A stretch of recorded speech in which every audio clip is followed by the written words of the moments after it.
রান্না সম্পর্কে শেয়ার করছি। এই হাঁড়ির মধ্যে সেসবকে গরম করে তেজপাতা শুকনো লঙ্কা দিয়ে ফোড়ন দিয়ে নিয়েছি। আর তারপরে আদা ঘষা শেষে দিয়েছি আদাটা, তার মধ্যে ফুলকপি আলু কেটে দিয়েছি আর দিয়েছি বাদাম দিয়েছি रब ने बनाया कितना सोना तुझे रब ने बनाया जी कर देखता रहूं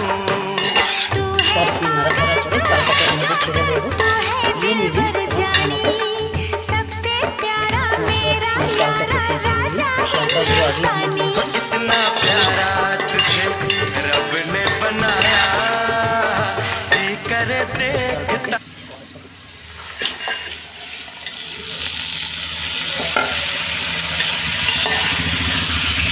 অল্প যত সুন্দর ভাজা কালো হবে টেস্ট হবে খেতে।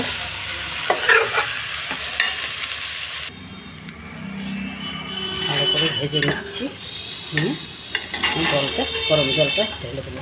এক হাঁড়ি জল ফুটিয়ে রাখি যে আমি, দেখো। আর থাকে তো অনেকক্ষণ জলে, ফুটিয়ে আমি সবসময়ের জন্য রান্না করি।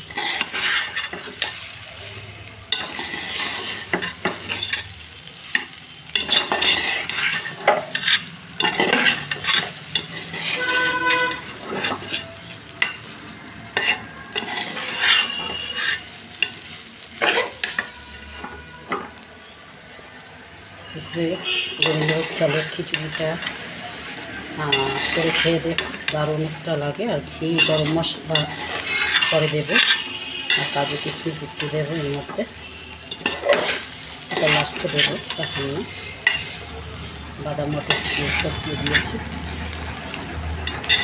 এটা অ্যাকচুয়ালি কি সবজি খিচুড়ি, দারুণ লাগে খেতে। মঠ মন্দিরে দেখবে এরকম টাইপেরই খিচুড়িটা করে বেশিরভাগ, আমার খুব ভালো লাগে খেতে। এবার গরম জলটা দিয়ে দেব, জলটা দিয়ে দিলাম গরম জল। এবার ফোটার পালা।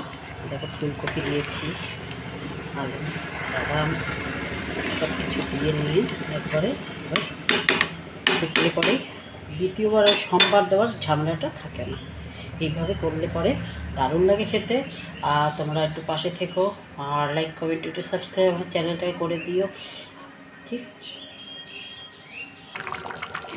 এখন নুন দিয়ে দেব, আর দেব মিষ্টি,